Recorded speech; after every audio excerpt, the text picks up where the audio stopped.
You're all bastards. Everyone's a bastard. Even Picard. Everybody. Why are we doing this? Leave him alone.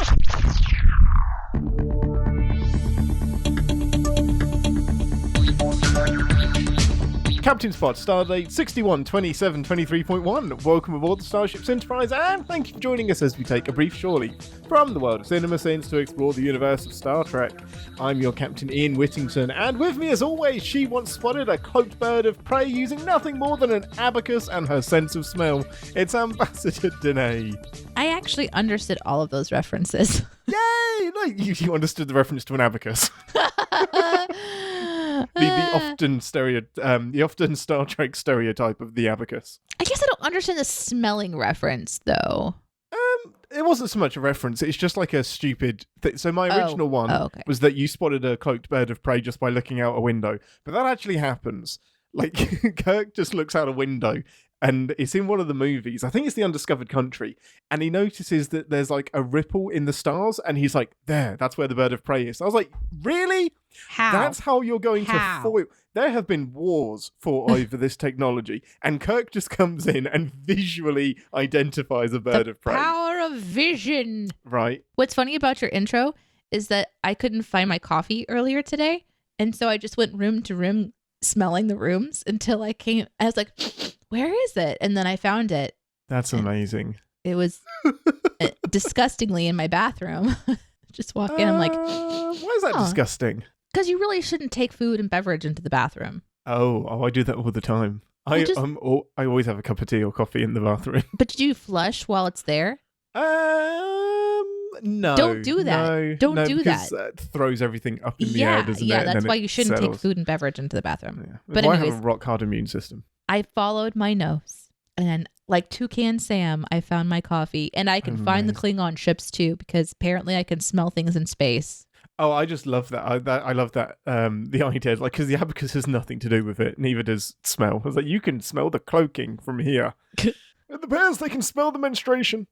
Ew, what? Yeah, that's from from Anchorman. Okay, I can actually smell menstruation as well. Like when I can go We're in. not doing this. We're not. No. Are you sure? Yeah. Oh, okay. This week we are going to be It's just when you go to the public bathroom and you go into the stall after another woman, you can tell if they're on their cycle or not. Excellent. So this week we will be watching the measure of the measure of a man, which is Star Trek: The Next Generation, Season 2, Episode 9. Now, this is continuing our deep dive into Data's background, and I love this episode so much. Just based on the title alone, what do you think this episode is about? What's your big prediction, and what's your oddly specific prediction? I think my basic prediction is that this is going to be about Data's humanity, like what makes him human. Like, and that's his big thing, right? He wants to be considered human. And so, like, maybe for a human, the measure of a man is XYZ, but then, like, for Data, what is it? So I think we're going to be getting more into Data. Nice. And probably it's going to be something to do with self-sacrifice. My specificity is that Data doesn't do something like selfish. He does something unselfish. And that their point is that it's like, that's the measure of a man or something. I love it. That's awesome. That's really, really cool. I like that. If it needs to be more specific, it involves menstruation. Oh, yeah. It's fine. We should be able to talk about this in any format on any show. Here's the thing. Anytime you get into like smells, though, it gets really personal. People listen to this podcast, they're not expecting to think about the smell of coffee, the smell of menstruation, and the smell of a man. They're just not thinking about that being the thing. So I understand it's time to move on. I get it. The smell of Klingon menstruation through a cloaking device. That's how they gave themselves away. Can you imagine how strong it must be? Maybe it's not. Maybe that's just a bad stereotype. The other thing I want to mention before we go into this, because I don't want it to... I was in two minds about whether to tell you about it, but I'm going to tell you because I think you'll get a lot of benefit from it. Okay. You remember Bruce Maddox from season 1 of Picard? He's the guy that Agnes Jurati kills. Because hold on a second, we're talking about names I haven't thought about in so long. Okay, hold on. Will you say that again? So Bruce Maddox is the older guy in season 1 of Picard. Season 1, older This is guy. Agnes's lover. They find him on Stardust City Rag on that Maddox, planet. Stardust City Rag. And he's the one that built Daj and Soji. And then they get him. And Jurati kills him in the med bay. I remember those things happening. I remember that person. I don't remember anything about what he looks like. Let's see if I can... Is that important? Interestingly, no, that's not important because they recast him. But this episode is the origin of Bruce Maddox. So this is where we first meet him and find out about him. So Bruce Maddox is like super into cybernetics and androids, and he's the one that picked up found the little fragment of data and recreated him in Daj and Soji after the androids were all banned and stuff. Right. And Soji... Agnes was his research assistant that fell in love, and they had like the replicated cake and whatnot, and yeah, she kills him. Okay, I'm writing a question down for later because I feel like if I ask it now, it's going to sidetrack the show and we need to get started. So, all I wanted you to, I didn't want you to be like, Bruce Maddox, that name sounds familiar. I wouldn't have. No, you wouldn't have done, but maybe like afterwards when I explained it, you'd have been like, man, that would have been awesome to know going in because it's like extra context and whatnot. But anyway, Bruce Maddox is in this episode, which is interesting. Cool. I love that I've just confused the tits off of you. That's amazing. Shit, I liked my tits. No! They've gone. They've just run away. Bye! Add 2 to beam up to chase down some tits.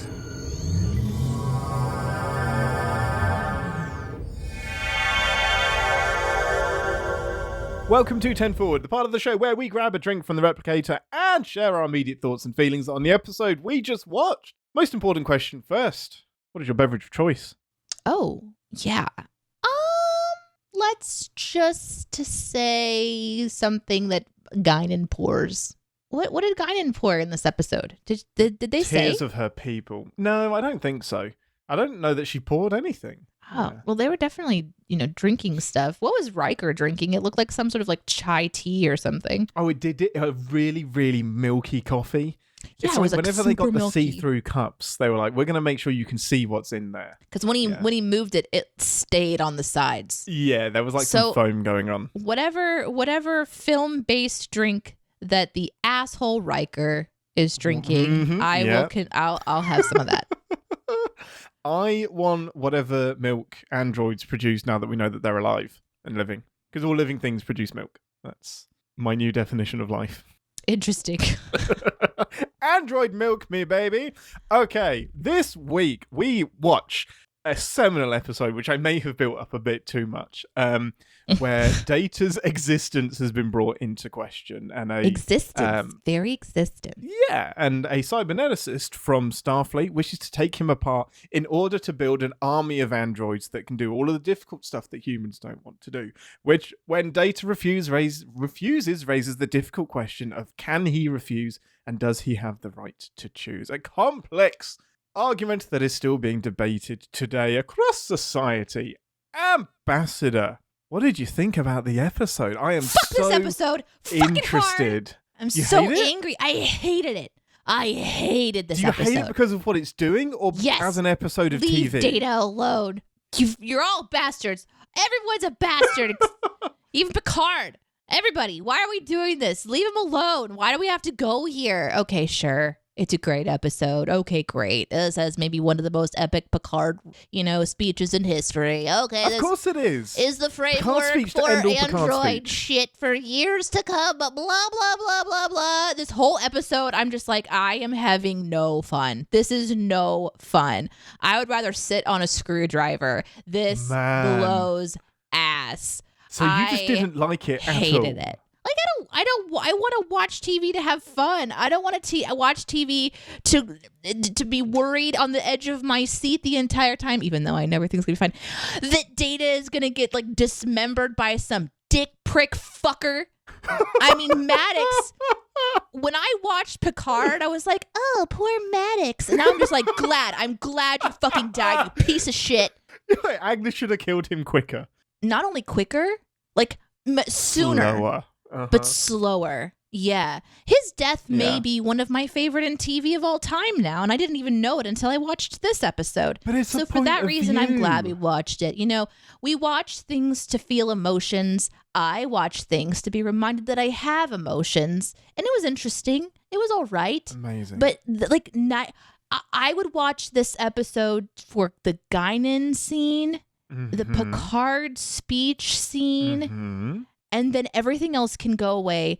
Because, wow, this one pushed all the emotion buttons for me. I was not having fun. I was not having a good time. This is the beauty of television. Sometimes you can have a good time by not having a good time. Like this, for me, and I don't want to take anything away from your experience, but this is the shit we have to talk about. Like, it is an analogy for how we demean people and how we decide who has more rights and the bullshit ways that the law tries to get out of treating everyone equally. Like, this Star Trek is like, this is the great thing about Star Trek. It can do this shit and have us talk about it. And I love it. And you should feel uncomfortable. Like, it is an uncomfortable thing to watch, but it is important to talk about. Is it? Is it important? Full disclosure, I 100%, not 100%, 99% knew this was going to be your reaction. I was almost certain you wouldn't have a good time. If we were watching a movie, this would be the uncomfortable scene that lasts for a little longer. And then, you know, you've got some other stuff going on. You've got some other places to go. But this episode sits entirely in the most uncomfortable parts of who Data is, literally and figuratively. You know, it's just like this episode should come with a warning, you know, but it's great. But it's great because it asks great questions and it goes really interesting places and it like sets a lot of framework and I get what it's doing.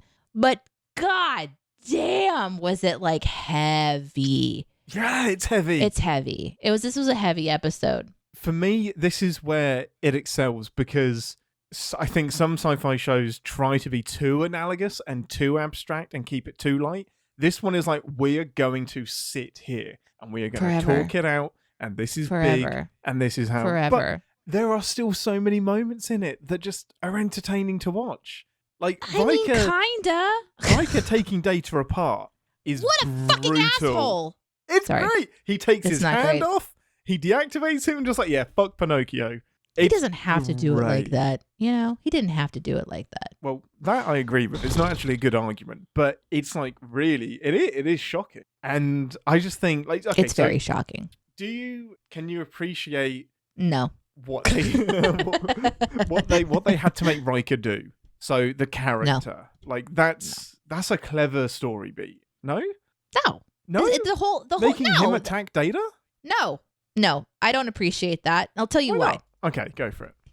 And I mean, we're just going to be sinning it as we go, okay? Because I liked very little about this episode because it made me so uncomfortable. Ask me again tomorrow when I'm like a couple of like, I have hours to examine my emotional just turmoil that I'm in right now. But we're like, oh, hey, the best idea that we can do is watch a show and immediately record our reaction to it. So I don't have fucking time to think about it. I'm so mad I'm sweating. I'm so mad watching the show. And I've been it's ridiculous.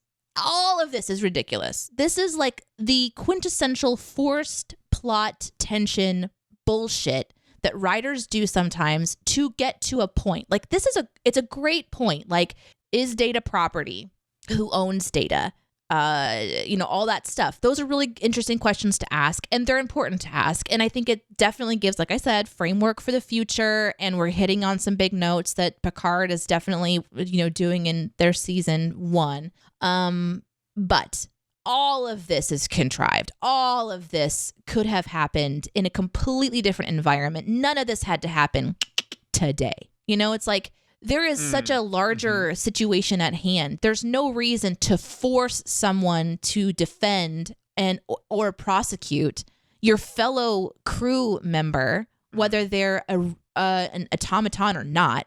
All of that is just like, you know what? Because we don't want to have a big, episode where we pull in all of Starfleet to have a lot of minds and to examine this, we're going to have 3 people decide the future. And that is such bullshit. just because they happen to be here when it came up, you know what I'm saying? Staff. Yeah. I don't believe that Starfleet doesn't have any protocol in place for a situation like this, that somebody can like this woman Philippa or whatever, which reminds me of Philippe from Beauty and the Beast, this horse woman, you know, who is someone who is like, we respect her, we hate her, whatever.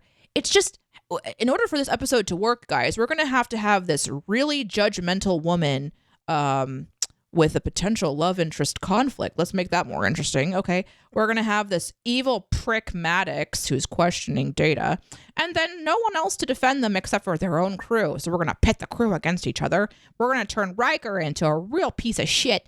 And, you know, Picard, he's just going to be sweating balls until he talks to Guinan and has a realization that they're potentially creating a race in the future. And that's the entire episode. And we're just going to make it the most uncomfortable, you know, don't eat before you watch this episode because the turmoil in your gut's going to make you have the shits by the end episode. 1, 2, 3, go. You know, I started watching this episode. I'm almost done. I started watching this episode and all I could think about was, okay, cool. Yeah. Poker. Okay, cool. Yeah. Let's get to the good shit. And then I'm like, I just want to see the space station. That's cool. Look at that space station. I want to see more of that because they really didn't show it a lot at the beginning. But then by the end, I was so angry with this episode. I was like, get me the fuck away from the space station. I don't want to be anywhere near the space station. I don't even know if I want to watch the show anymore. And the only reason that I'll watch the show again is because Data is so fucking cool. But they're going to keep messing with Data and I don't fucking like it. Why am I so mad? It's worth digging into, especially since you know he's fine. Like, he's okay at the end of it? Yeah, he gets to choose his death to be more human. That's interesting. And Maddox dies, so that's good. Eventually. It takes too long. It takes too long for him to die, honestly. 30 years. Yeah, he has 30 years of existing, breathing the same air as Data, even though Data's a better man than any of us, you know? He's just like shaking his hand at the end like, hey, I kind of liked some of your ideas, but not that one. Anyway. I mean, I knew you wouldn't like this because... For a lot of reasons. Like, it is super emotional. It's very courtroom drama-y. It's probably a little bit dated. But I was not expected to get this vitriol for it. I thought you might, like, appreciate what they were trying to do in the conversation that they were having. But this hit you hard. That's fascinating. It sure did. Tell me, Ian Whittington, Captain... Yeah. What did you like about this episode? So fucking much. I love it. I love it so much. But maybe it's so interesting. It's probably because I watched it from a young age before I understood the weight of the episode. I just remember Riker being pitched against Picard, pulling Data apart, and then Picard making that argument redundant. And it all being well in the end and everyone being okay. So I've grown up with it and then grown into what it means, what the wider implications of what this story means and what it's referring to and what it's talking about. So coming into it completely blind, well, not completely blind, that's the wrong way to put it, but coming into it so much after the fact and with so much other background of Star Trek, I guess it maybe colors my vision a little bit, and I wonder what would happen if I came to it now. I'd like to think I'd still love it and look past the contrivances, because it is super duper contrived. Like, it just so happens that they're setting up a new JAG office on this space station. It just so happens that they're out of staff. It just so happens that this can't wait a day. It just so happens that this entire court case has to happen over the case of 2 days, which should take 6 months or years to get through something as complex as this. It isn't getting decided in an afternoon. Most likely, Maddox, being the litigious bastard he is, would have appealed this decision and it would have gone through another round of court, but they got to simplify it down for the episode. They got to get to... This is where I'm happy that the concept and the conceit outweighed the practicalities, because the message here isn't how hard is it to get through the court system. The message is how do we treat people and how do we define what is alive and how should we be defining that. I don't think it can get bogged down in the specifics. You know, it's like... This is how I watch my content, right? Like, I don't watch content to go through turmoil. I got enough shit going on in my actual life. Do you know what I mean? Mm-hmm. So, but this is like in the movie when you love a character, but you watch them go through hell. But the weird thing is that Data doesn't actually feel any of this stuff. The people around him feel the stuff. And that's interesting. Like, the humans feel the emotions about the unfairness or the fear or the anger or whatever they're feeling. But Data's just like, okay, I'm getting transferred. Well, that's not a very lot that I don't have a choice. And so he just kind of accepts it. Then he is given a choice and he resigns because that's the best option. And his motivation that he says is to keep alive Dr. Soong's like contribution to the world, which is really, really interesting. It's not his own self-awareness. Mm-hmm. And then like the whole show is pivoted on whether or not he is self-aware. And it's like his desire to even remain beyond is to like carry on some sort of legacy for someone else and not his own. So that's an interesting thing to think about all of a sudden. Yeah. Anyway, it's like there's so many good things to think about, like good conversations to have if you're in the mood for it. Mm-hmm. But do not watch this episode if you're not in the mood for it. This episode is not like a casual, let's watch a space battle episode. This is one that gets into like the letter of the law, but then it also just calls into question the validity of Starfleet in general. Because again, like we're talking about, I can't believe that there's not some sort of system in place to take this huge decision through the decisions that need to be made. However, having watched Picard and thinking about like the darker parts of Starfleet, I can see how this is potentially hinting at the fact that someone like Maddox would be given the authority to go on the perfect time to strike and take data. Oh my God. To go and do that, right? To go and like say, well, we can't really get Data if we're going to be on this place because there's going to be more support for him. So we have to go and try to take him away while he's just out in the outskirts of nowhere so we can create our own machines. But I don't know that the show is trying to get there. I think it's like just reaching of that as a possibility in the future, and that picks up later on. But either way, it was hard to watch. I don't know how to like process things like this because I also was so emotional watching it that it took me a second to be like, oh, Picard's actually doing the Picard thing right now. Like now I can be happy again. So when Picard like takes his stage and he's like, you know, going to lay out his case for Data and his ability to have his own choice, he just opens up a duffel bag and says, here's some stuff. It means something to you, right? Okay, case closed. And I'm like, what the fuck is happening? That is broken. So when Philippa throws over to Riker and says, do you want to cross-examine? And he's like, no. He's like, of course you cross-examine. Because the argument there is just, yeah, but Data's just programmed to replicate those emotions, to pretend to be intimate, to do a good impression. Like there are NPCs in video games that I am very attached to because they've been programmed to emote and to say things to make me like them. And there are evil NPCs that are designed to say shit and kill characters I like to make me hate them. Like we can do that now. Like there are Riker, as damning as Riker's argument is, it isn't. And he doesn't push it hard enough. Like he should just say he's doing a good impression of a human. Because guess what? None of these people are supposed to be in court. Like this is you've asked people who have authority on a ship to become law, and then they do like a crash course in looking at shit, and then all of a sudden they're all playing. This is like what would happen if, you know, your buddies just decide that they want to play make believe and just do like some court fun. Like it's like it was like watching Star Trek's version of a reality TV show based on like Judge Judy. It wasn't, it lacked a lot of the feeling of like, I felt like Data was in danger. Of course, I felt that. But as I'm looking for like where to anchor into, because my world is being rocked because I'm in it, I'm like in the moment with the show.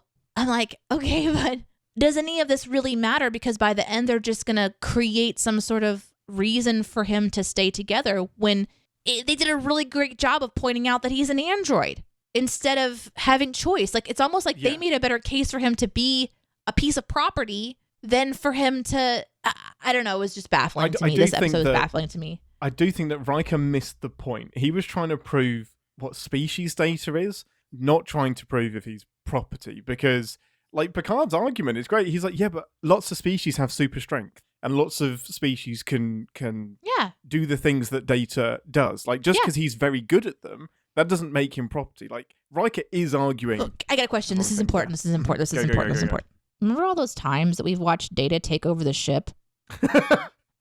Yeah. Okay. Does that happen later on in the seasons? Or that's all after this. Yeah. Oh, great. Because that should have come up in this case. Because that should be where he takes that over? Should be a clear reason why Data shouldn't be allowed. He should be disassembled. He should be taken offline. Because that shit's scary. Like, he locked everybody out. But it's interesting to watch this episode out of order as well and kind of go, like, that should absolutely have been evidence in this situation as to why he is dangerous. It's not about whether he's dangerous. So criminals still have the right to choose. They still are human beings. Yeah, we put them in prison because they did something wrong. Well, that's because you break the rules. Data hasn't broken any rules. He sure has. In the Not future. At this point. In the future. But you're right. It's still a faulty argument, and it always bugs me when Riker turns him off, because I'm like, yeah, but you grab a hypo spray and do that to Picard, and you turn him off as well. Well, yeah, you can sedate him. Like, okay, it's not built in. However, if you hit me around the head with a hammer, that's my built-in off switch. Like, even that is a faulty argument. Yeah. It was very difficult because I'm thinking about so many things, and I'm also trying to be in the moment and like follow the show's logic. And then I'm just like, I don't know if I am agreeing with this logic, but they sure did a good job of playing at the emotions. It's an episode that will make you feel uncomfortable if you care about Data, and it's an episode, and it's an episode that poses some interesting questions about ownership and rights and the right to choose, etc. So that's very interesting. And it sets the stage for the future. So there are some things about the episode I think that are really, really good. And I totally understand why we're watching it, considering the history of, Data is coming really hard into play in support of Picard. I kind of think that if people are going to watch Picard season 1, they should listen to this season of Captain's Pod to prepare before they even go into season 1 of Picard. Like, we're going into season 3, but this is a great kind of like crash course into like some background history. 100%. Yeah. Of course, then I'm just going to spoil, I guess, in this episode that Data dies. So sorry about that. Shit. Many times. Shit. At least twice. Okay, there's a nice touch. I want to see what you think about this. One of my favorite moments in this episode. Let's try to find some good stuff, okay? Because I have a lot of notes here to go over. Much. Now, for the record, everyone, I think we've made the decision. We won't be splitting this into 10 forward and engineering. This is going to be another one that's just a general discussion because there's too much. What's interesting is that I have 20 notes in good and 2 notes in sins, and I'm imagining that yours is flipped. Which is the perfect time to just do a general But it might discussion. be more emotion based. Like, I may have already gotten it all out. You know what I mean? There is a moment where Riker looks up the schematics of Data. Yes, Data. Yeah. And he finds the off switch, and then he smiles, catches his smile, realizes what he's smiling about, and then feels bad. That is an amazing 10 seconds of emotion, realization, reality, guilt. Frakes just fucking nails that. It hits me every time because it's exactly how I think he would be feeling. Like, I have to do this because I have to prove if I don't do my job, then Data's screwed regardless. And Data at the end is just like, you hurt yourself to save me, and I won't forget that. And it's just those 2 moments where Data is like, yeah, you did what a horrible thing that you think is, but that was painful to you.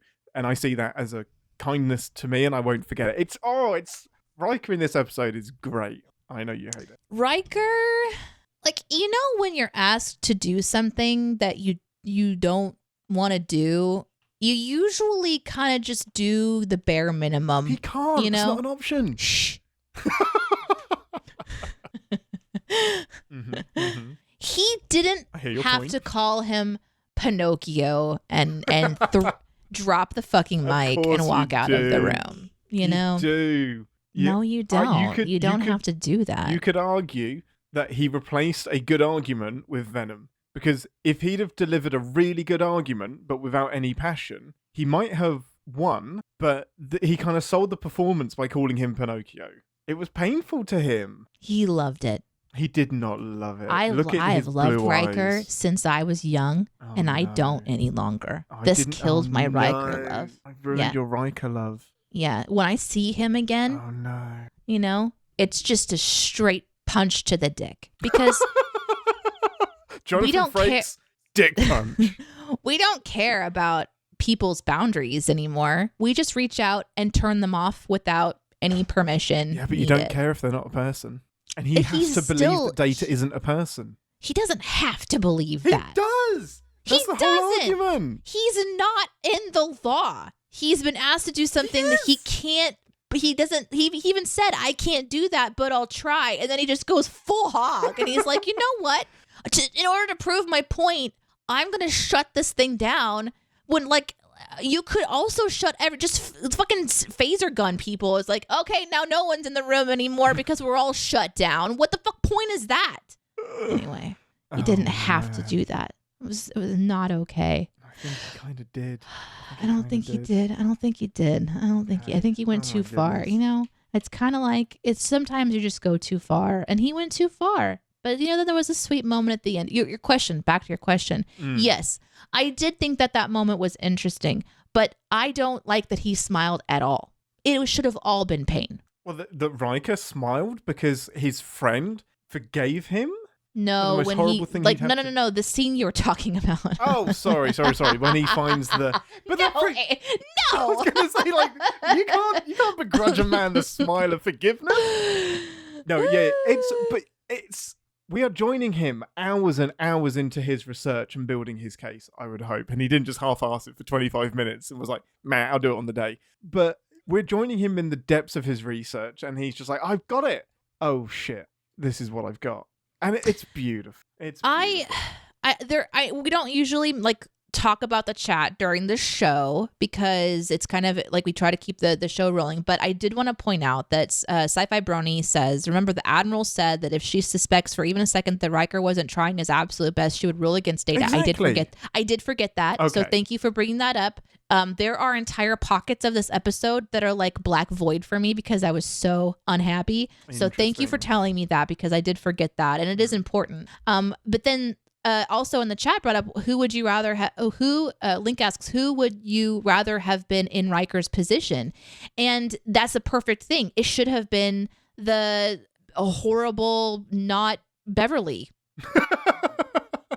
She's on the ship. She played poker at the beginning. She already doesn't like Data. She already calls him a toaster. Put Pulaski there. Yeah. Pulaski would have argued that case way better. But it's less. For me, it's an extra dynamic. Getting somebody that you like to do this argument is way more interesting than getting Pulaski to do it, who we already know has like sketchy writer's perspective, but not from a perspective of the person that's trying to prove their point. Like Maddox should have been like, don't give me that person. Give me somebody who actually like gets what I'm saying. I understand that as professionals, maybe at the level of Starfleet, maybe we're expecting that these characters, these people can strip all of their own like perspective away to make difficult choices. Like that's kind of what this particular episode is asking us to face, which is that someone that we trust and we have watched and we're like, yeah, Riker,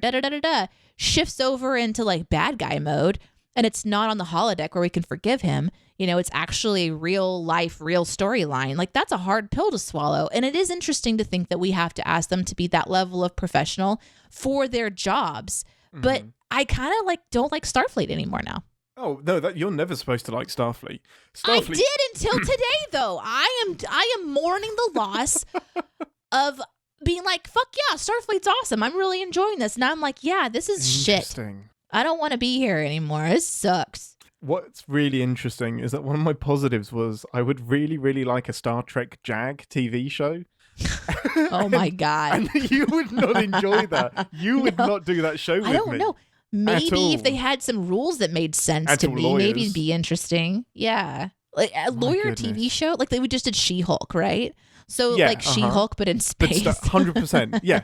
100%. Yeah. There is so much you could dive into, and it would do a better job than this episode does as well.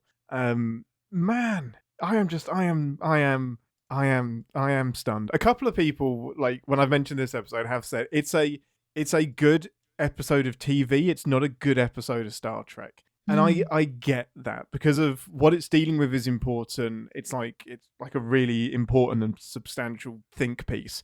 but does it belong in Star Trek? I still say yes, it belongs in Star Trek because that's what Star Trek does. It challenges the stuff that we're dealing with now with the safety blanket of putting it 300 years in the future, just like Shakespeare did. He would set all of his stuff in Europe so that the people back home didn't think he was talking about them, and he would say like the King of Venice or whatever instead of the King of England. But yeah, it's missing some of the Star Trekky light-heartedness of it, but it's not like you have this episode every week. Like, this is quite a rare thing, and man, I would be so excited to be a part of this episode as well. And that Picard speech, like, some of the arguments are faulty, and yes, he's not a legal professional, and he should have been challenged, but damn it, that is a good speech. And when he just gets too passionate at the end, and it just points to Riker and says, "What? Like, do you know?" And to Philippa, "Do you know?" And just starts tearing people down. I love it because that's when he's kind of showing that it's bigger than the people in that room. Talking about how humans deal or how people deal with each other, regardless of like your species and race and everything. It's for me, it's always going to be a fascinating episode.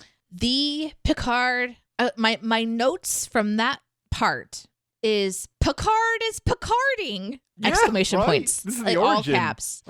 Because this is Picard kind of maybe being more in that character vein that I remember, the one that's going to have an eloquent speech that you want to listen to 3 or 4 times to hear it all and process it all and kind of really, it's written so well, and I love how it's acted, and I love how everyone acted great in this. Like, the fact that I am mad about how a storyline went and how I'm feeling emotions, if the writers were listening to this, they'd be like, well, we did our job. You know what I mean? Yeah, 100%. And the actors would be like, yes, we made it make sense. Do you know what I mean? Mm-hmm. So it's, I can't fault them shifting out of the stratosphere from where I thought we were going to be. I thought this episode was going to be a little bit of fun. This was not fun.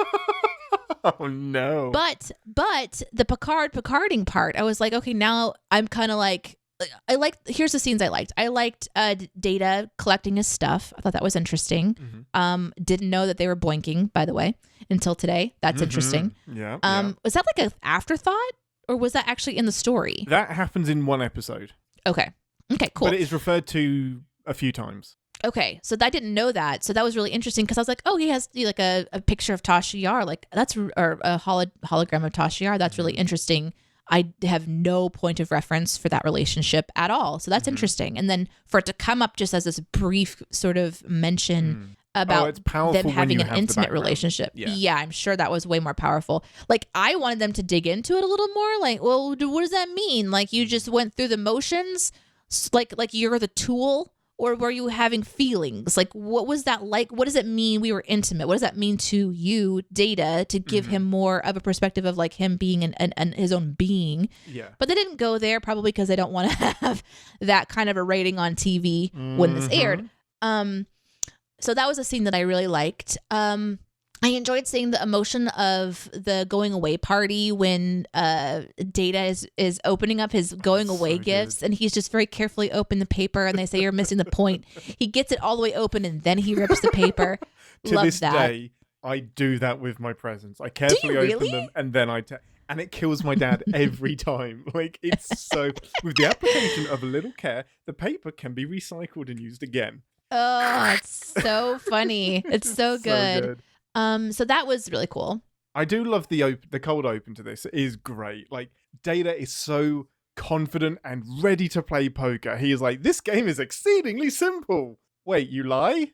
And he is just not ready that somebody will lie about the hand that they have, because he's just like, no, it's based on the cards. And as long as you have the better cards, and you bet when you have the better cards, you can't lose. And it's just so funny how much he gets played, and his stunned reaction when he's like, you have nothing. You have nothing. That was interesting to me too, because I would assume that there would be something in all of the material that he has, right, that would indicate that. Every single document that I've read about poker mentions bluffing. Bluffing is a big part of it. Game. Yeah. Yeah. Yeah. So that was that was still fun. Like the face off between Data and Riker. I thought that it was going to be them facing off because they're both bluffing each other, but then it turns out like Data was like getting schooled a little bit. So I think it's meant to show us that Data still has some things to learn about what humans do, but I still go, well, I don't know. Like he should have read about it. That shouldn't be a surprise. But I'm sure trying not to make Data like an unrelatable character to like, watch. He should have watched millions of hours of like live poker tournaments from the 90s and the noughts and the 10s and whatnot, and been like an expert on the best poker players. The end scene, between he and Riker, where once again we kind of just show mature resolution. Riker is really upset about what he's done, and it should keep him up every night for the rest of his fucking life. How do you know it doesn't? I don't actually. No. I'm getting a little bit better. Nope. Still have an ulcer about it. Nope. Still mad. I thought I was forgiving, but I'm not there yet, guys. I have my own process I got to work through. Ask me next week how it's going. There's a lot to get through. So I like that scene because, Data, it's kind of like watching a character take back his power from Maddox, when he takes back his power from Maddox and says, I'm not going through this procedure. Like immediately, as soon as he has his answer, he's like, I'm not doing this. Yeah. And then with Riker, he reclaims like, no, I understood the situation. And it was very, calculated how Data is conversing. And I thought that was clever. But Picarding was definitely my favorite moment because, again, it hits at those larger notes. And he said this one line, our purpose is to seek out new life, and there it is. And he points over to Data, and I got chills at that moment because it's like the culmination of this show for me. Every episode they're going out and they're doing their thing, and we're seeing like how Star Trek treks. But the new life that you're like, oh, I wonder what the new life is this week, is there the whole time. And I thought that was a beautiful way to write that. And it was a beautiful way to like point out that this is something to respect, whether it's the start of a new race or an individual one-off thing, whether there's a soul or not. And he said, you want your chance to make law. Well, here it is. Make it a good one. And then I have to make a ruling that will speak to the future. And I thought that was a really cool way of sort of like knowing how the show Picard goes. I think that was really, really interesting. So but there's lots of sins, lots and lots and lots of them. Chuck us out some more. I do love that moment so much. There he sits. It's so so good. I got chills. Chills. Data is like not fully. I kind of wanted Data to look over his shoulder and just like he'd not even fully comprehend like the weight of what Picard is saying. It's beautiful. It's the thing that I've noticed since watching Picard is that I don't think the Starfleet that Picard knows exists. Like, I think it is an ideal that he has been taught and has imagined and hopes for, but I don't think we've ever seen it. I think there is too much. Ever seen what? The version of Starfleet that Picard defends and has in his head. Oh, no. I agree with you. There are too many evil people and too many bastards for it to truly be as idealistic as he thinks it is. I'm amazed he stays in Starfleet for as long as he does. Go on, give me some more of your sins. Well, I'm going to send Picard himself here, which is rare for me because I have these characters on a pedestal. I'm dealing with that in this episode, guys. Give me some moments. This is breaking my mind. It's hard. There's this moment at the end of the show where Picard decides he wants to take a horse on a date. And I just... Sorry, a horse? He goes... Yeah, Philippa, the horse. Why are you calling her a horse? Because it's something mean I can do, and I don't like her, and it makes me feel better to put her down because I'm a bad person. Okay, I thought I missed something. No, she's the horse. Okay, Philippa. Remember? Reminds me of Philippe from Beauty and the Beast. Remember I said that earlier? Was Philippe It's a really horse? funny. God, I hope so. It's a long time since I've seen Beauty and the Beast. Whew. We're going. Anyway, it makes me feel better to not. I'm dehumanizing her to deal with my emotions. Learning of the lessons from this episode, aren't exactly. we? Exactly. Yeah. Again, the struggle is real. I am reflecting on my own self. This is going to take me days to unpack. I regret nothing. No, to be serious.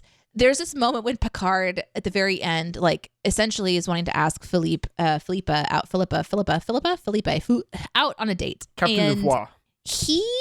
he just had an incredibly eloquent moment on screen. Powerful. This man knows how to speak, how to think. But when he asks a woman on a date, he just says, Philippa, dinner. Right? And I'm like, that fucking works. Really? Come on. Really? Picard says, wanna fuck? You fuck. Like, if he had said wanna fuck, that's different to me. Maybe I'm misunderstanding. Is that code? You know how it used to be like Netflix and chill, and now is it dinner? Is that code? They will not see each other again, most likely. He's going on a deep space mission. She's staying put on the space station. Dinner. You don't just have dinner unless there's shenanigans after. Okay. All right. Okay. So it's just a straight booty call at the end of this episode. Okay. All right. These are people that used to date. They used to date, and then they kind of broke up because she tried him for like really harsh in a court-martial when his ship blew up, which is fair. I feel like I would send that too. Like the beginning, so they're on the starbase. Picard is sipping tea or whatever, and cue the romantic music. He glances across the starbase. There's Philippa. And I'm thinking, oh, obviously, like ex-love interest. This is going to be interesting. He walks over to her. They have like one brief exchange, which could be considered, I think, insulting. Like it wasn't quite sure. He says, my God, Philippa, au revoir, whatever. 10 years seeing you. 10 years seeing you like this makes it seem like 50. And I'm like, is that an insult? Like, does she look like she's aged a whole lot? It's kind of shady. Was it a bit like a backhanded? Like, it was. Fuck, you look old.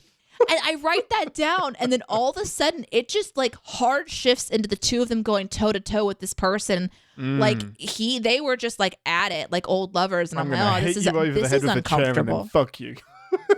And then by the end, they're like, we really hate each other, but let's go hate fuck. And I guess I'm okay with that, but it felt sinful at the time. So that's one of my sins. I know you don't have a lot of sins, so. That did raise a question for me, because she's talking about the Stargazer, and that, as far as until this point, I assumed was the ship that Picard captained before the Enterprise. But then he says that court-martial happened 10 years ago. So I did a bit of research, and like Picard leaves Starfleet for that period of time. He goes to like study archaeology, and then he's like drafted back into Starfleet and captains a couple of ships, and then goes on to the Enterprise. But yeah, it was just interesting that this episode accidentally gave a bit more context to how long ago the Stargazer was. Long ago. How very, very long ago. I'm a nerd. Right, okay. What I did have a couple of sins. Yeah, I had convenient judge from Picard's past is convenient. Just everything about the setup of the trial is very convenient. The little carry box that Data packs all of his stuff into is useless. That little duffel bag, the plastic duffel bag, it's completely pointless. Is so pointless because it's only going to fit certain things inside of it. Like, and maybe Starfleet has things that can morph, but it's not good for solid objects. Like the things that he's putting in there cripple the space efficiency. So it's kind of like the props department thought, how can we make duffel bags more futuristic? And the answer was just to make it plastic. Yeah, just make them less useful. Yeah, that always bugs me. It's like, I'm leaving the ship with this one duffel bag. Is it a fucking Mary Poppins duffel bag? Like, how did that work? I'm going to read a couple of my notes to you as I'm going back through all of my notes here. We have Captain Maddox shows up on the bridge, with the Admiral, which, by the way, a positive thing. The Admiral uniform looked pretty cool. That was pretty cool looking, right? I don't think we ever see it again. I love his Admiral uniform. It's like neat. All of the gold stuff. Yeah, it was like in gold, the early seasons, they changed it so much. They were double pipping. Double pipping. That duffel bag, just to go back to it real quick, also, I would buy that. Oh, 100%.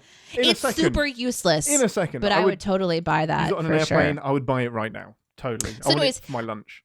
The Admiral shows up with Captain Maddox, is like, hey, by the way, this asshole's here to work on your android. Please take care of it. And then Data comes over, and then they have this odd exchange, cue like some creepy music. And he's gonna work with I like how he goes, Data, how are you? And Data responds with, my condition does not alter with the passage of time. I love that so much. Like, that's such a funny way to answer that question. It's just like, it's a fuck you is what it is. It's like, you don't even know how I age, asshole. And so I'm like writing down stuff like, Dr. Maddox is going to disassemble him on the grounds that he's not a sentient being and needs to be disassembled for like, and I write down Dr. Maddox is a dick. And then Maddox is vague on the specifics. He doesn't actually even talk to Data. He's not talking to him like a person the entire time, which is, of course, making me angry. Good job, writers. Good job acting. And so, Picard says, no, you can't just take him. That's not going to work. And so Maddox hands over, like, I thought you might say that. So I'm having him transferred to me. And my first note is, oh shit, Starfleet is a bitch. Because that's my note. Because the fact that there wouldn't be any heads up to this sort of shift in a massive chain of command, again, just proves our point we talked about earlier, that it just seems like all of this is pretty shady business. Like they're just like going to skip over some protocol because they're out in the middle of nowhere or whatever. And then my next note, oh yeah, I do not like this episode. So good note. Good. Very, very early on. That's amazing. One of my big sins was I feel like Guinan would have been better to represent Data than Picard. Because if Picard doesn't go to 10 forward and Guinan doesn't do her manipulative, backhanded, I'm going to argue this point so that you realize I'm being a dick and that's the point you should argue. Guinan should be making this court case. She really should. She's great. Because Picard's kind of given up at that point by the sounds of it. Yeah. Well, I mean, he just watched his first officer do a terrible job. Another member of his crew, just because, because when you're going to court, anything goes. You can just remove body parts and just judo chop somebody in the back of the head and knock him out. Ask permission. He did not ask permission to turn him off. He did not. He didn't, but no, he assaulted him because he's a fucking dick. Wow. Here's a sin, Mr. Frakes, if you're listening. How did Maddox enter Data's quarters without permission? Oh, it's a constant thing. Yeah, they should be locked. Really? Yeah. They should then. He shouldn't be able to walk in. Yeah, people are always walking through doors that they shouldn't be allowed to walk in. In one of the movies, Captain Kirk has his fucking door wide open while he's making a log saying how much he hates Klingons. And that is rightfully used against him later on. Doors should be locked. Yeah. Okay. That's a sin then. Okay, good. That's an actual sin. I realize a lot of these sins are Deneé's emotional sins. But that's okay. I have one that's kind of factual. I'm getting a little calmer as we talk about it. That's good. That's good. I do have a headache forming, and my vein in my head has not receded. I'm still like. I didn't want to mention it. Yeah. Ooh, it's. I'm gonna try and push it back in. Can pick it up, pulsing. So at the end of the episode, technically, we're still at the beginning where Data can refuse the procedure but not the transfer. Maddox can still transfer him because that's something that they can do to any officer. Correct. So Maddox has a very sudden and convenient end of episode change of heart when he's like, he's remarkable, I love him, he's the best. When he could still be an absolute dick and say, cool, he's alive, he's still transferred. And he will just sit with me for the next 50 years until he agrees to let me take him apart. Yeah, he will not pursue his career. Because he's clearly a villain. Kind of should have done that. He should have, yeah. Yeah. Yep. Yeah. I also, that court scene was interesting. We refused to hear, they wanted to stop hearing all of Data's titles. And then whenever it goes to Maddox's title, like Picard does the same thing and he tries to cut off Maddox's titles. But what I think would have been really funny is if the titles that kind of came out revealed that he didn't have authority to do anything that he was doing. Oh, shit. If they would have just let the titles ring through, because it's like, assistant chair to the second person on this team that's not actually like if they find out all of his credentials are fake. Yeah. That one's not even real. You just made that up. We don't even give that one out anymore. Oh man. I have a lot more positive things to talk about, but I'm going to do like a little whimsical one, which I just love at the beginning of the episode when Picard and Philippa are talking to each other, and you just got the Enterprise in orbit and just coming in through the window and just slowly orbiting across. It's just a beautiful touch. You could have kept that window empty, but you got the Enterprise just like like across. in the background, beautiful. As Picard and Philippa are talking. Yeah, I don't think they were. I think at that point they were hating on each other. They were fucking. Yeah, you could see it. You could just tell, that was just what was going on. I did like the ships in the background, like I said at the very beginning. But then here I'm kind of to the point where she says that Data is a toaster, and she forces Riker to become a a prosecuting attorney or whatever situation we are in legally. And I write, I do not like this fucking episode. No, nope, stop it. And then in all caps, I changed my mind. I don't want to see this fucking space station anymore. Get me out of here. So that's where I am in my notes right now. Amazing. And I've only got a few more things. What were anything else you want to get off your chest before we finish talking about this amazing episode? No, I already said I hate you, Riker. You have abandoned all reason, you dick. Oh, I did have something I liked. Go for it. We'll just sprinkle that in. End on a positive. No, I'm not going to end. That's just one of the things. I'm going to end on another rant about how awful this episode is. No, I'm not going to. I think everybody's been subjected to my they love it. You know they love it. This is going to be like the number one episode. I don't know. No, it won't. People be like, oh my God, do you want to hear someone just be insane for 40 minutes? When Picard, when he starts his speech, one of the things he said that I meant to mention earlier is he called the courtroom the crucible. Do you remember that part? Yeah. It was like the courtroom is the crucible and it burns away essentially like anything we don't need. And what remains is truth and truth for all time. And I was like, that's fucking cool. Really cool. And that's really cool. It should be how courtrooms work, but it is not. It absolutely is not how they work. It should just be bring all of the facts, wash away the opinions, and see what is left over. Yeah. Sadly not. Sadly not. Give us your final rant because I've said everything I need. No, I'm going to end on one final good thought, and that is that I really liked Data's visor. No, I think that the poker things are visor, yes. The poker thing.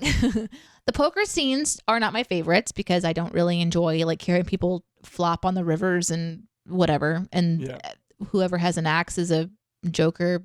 Wild. I don't really like get the lingo, and that's fine because I get the gist of this scene.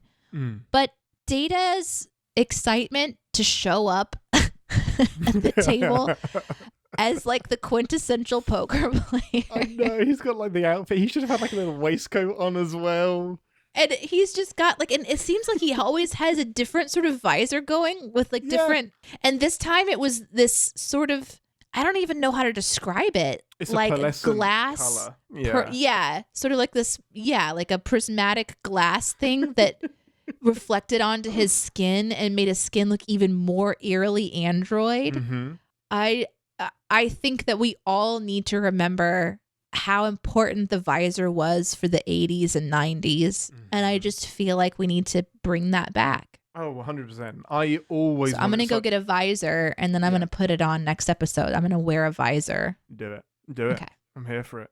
Amazing. Well, that was possibly one of our more heated debates when it comes to Star Trek. I, for one, did we loved debate it. I didn't want to use the word argue because I think we're both right. Well, we have opposing opinions and we were talking about them, which I think is the definition of a debate.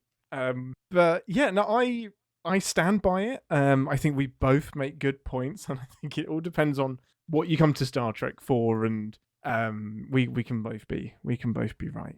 I don't know that I disagreed with. So I'm confused if the episode went a different way than I remember it, but I've been in a black space of ranting for like a while. Fair. So I think you disagree with me calling it a good episode. Or maybe you didn't. This episode is one that I would recommend to anyone who is super into Star Trek lore and rules so that they can shit on it from that perspective as well. This is a terrible episode to have as your first episode because you don't have the context of who Data is, why any of this matters, why we care about Riker. This would be an awful episode. Terrible place to start. It's not. It's not what I would do. Are we making a list of terrible first episodes? Because this is definitely on it. This is on the list. Yeah. Okay. Yeah. Okay. I don't think that was ever the goal of the podcast. I keep getting asked. It is now. But it accidentally is now. Well, thank you for listening, everyone. That is an incredible episode of Star Trek, and come at me if you think it wasn't, but it is generally accepted to be one of like the top tier ones because of what it deals with. But I agree, it's maybe not the most enjoyable of Trek experiences. It's an incredibly difficult episode to enjoy. Unless you've watched it so many times that you're like, it's coming. Or That's you know what I mean? Like you kind of like, I watched you watch this. I glanced over at you as we watched this episode, and you're just like chilling. You're like, cool, yeah, I remember this part. Yeah, this is the part where Data does this, tears the paper. Yeah. I could have done this without even needing to. I'm furiously taking notes, biting my nails. Yeah. Don't bite your nails, you just painted them. I did. Beautiful. Okay, well, that's all for this week, everybody. Thank you for listening. I have been stalling because next week I am split. But I think I've decided what we're going to do. We have 2 weeks until Picard Season 3 comes out. And that is the final journey of the entire The Next Generation crew. Doesn't mean it's the end for some individuals. They may do some spin-offs or whatever. But it is the last adventure of this crew as we know them. So I think it's a good idea to go all the way back and start at the beginning and their very, very first adventure. So we're going to do the 2-parter Encounter at Farpoint, which is the very beginning of Star Trek The Next Generation. So part 1 will be next week, part 2 will be the week after, and then we go on to season 3 of Picard, all being well. So what's your feelings about that, Deneé? Do you remember anything from the original episode, the very first episode?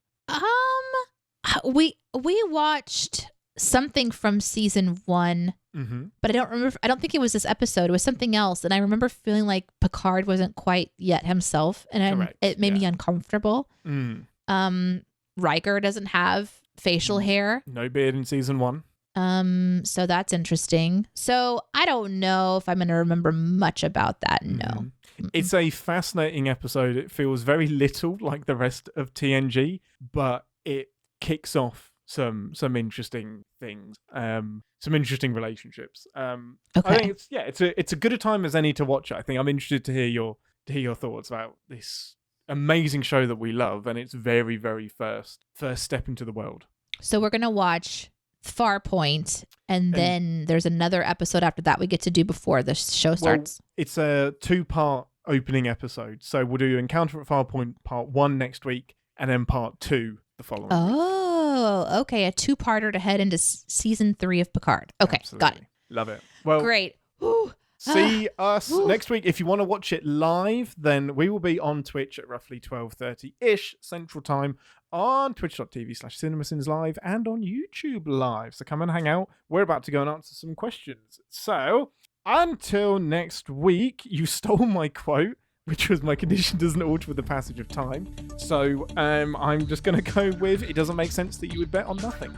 Yeah, and for me, it's the reality bears little resemblance to the rules from me. Live long and Podsper. Thanks for listening.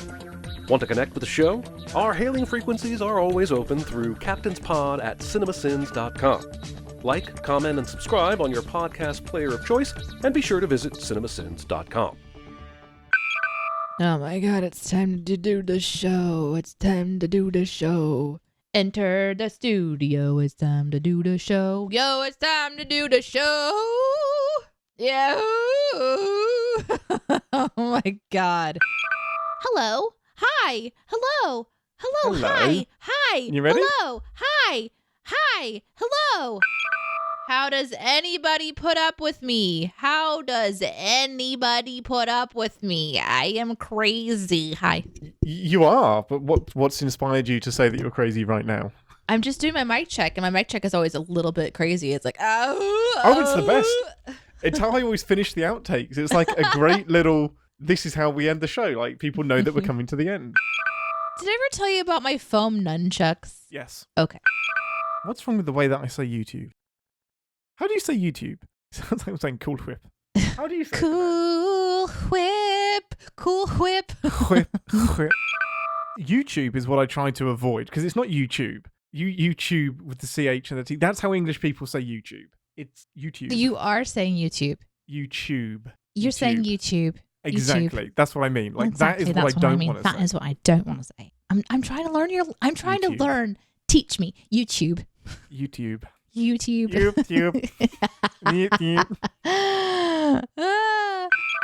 Oh man, I hated that episode. That fucking blew ass. You actually I am so annoyed at you. There are some episodes where I'm like, fine, you can not like it. I get it. You should like that episode, damn it. It deserves respect.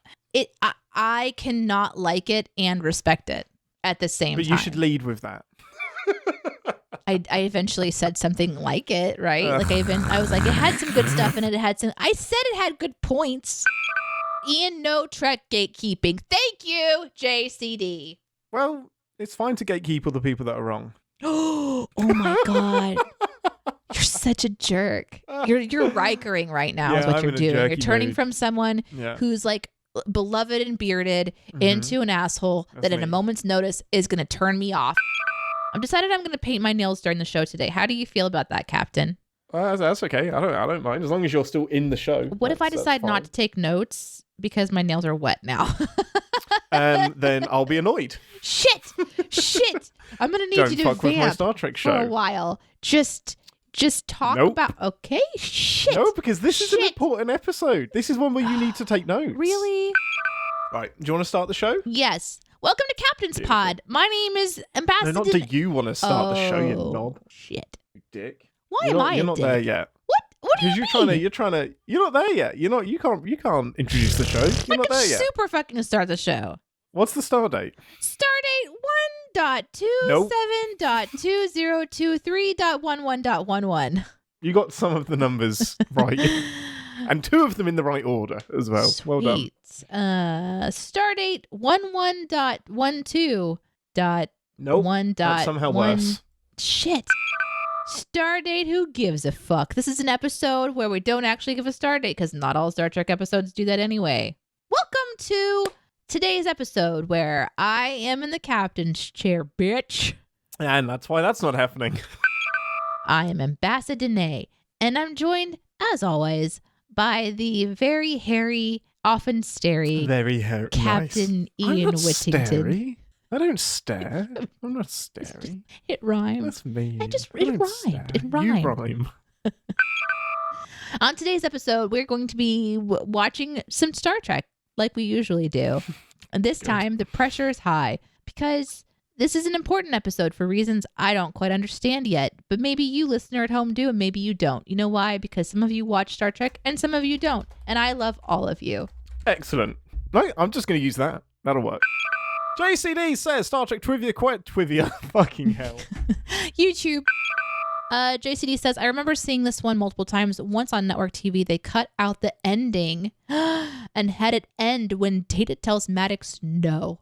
Can you imagine not having that Riker moment at the end, which is such an important kind of moment to get around to just cut That's it? That's wild. Like, it's still an okay time to end it because Data says, I'm not doing that. And Maddox says, okie dokes. And that's technically an okay place to end it. But there's still that horrible, lingering tension that Starfleet forced upon this crew, which is technically an organization, a corporation run by very horrible people. Totally agree. As we learned. We learned today. This over and over and over and over and over again.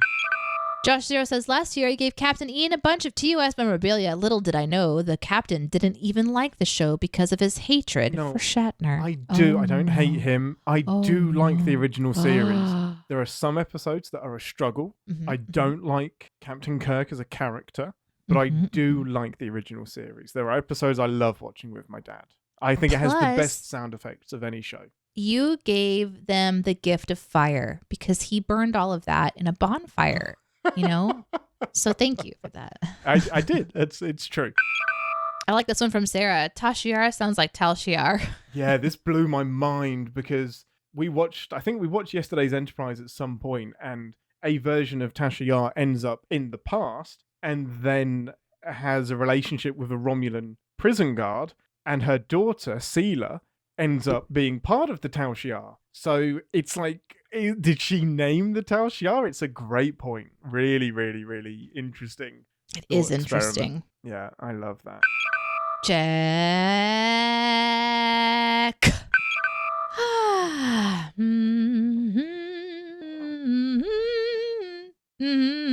Oh shit, that's the wrong one. Fuck.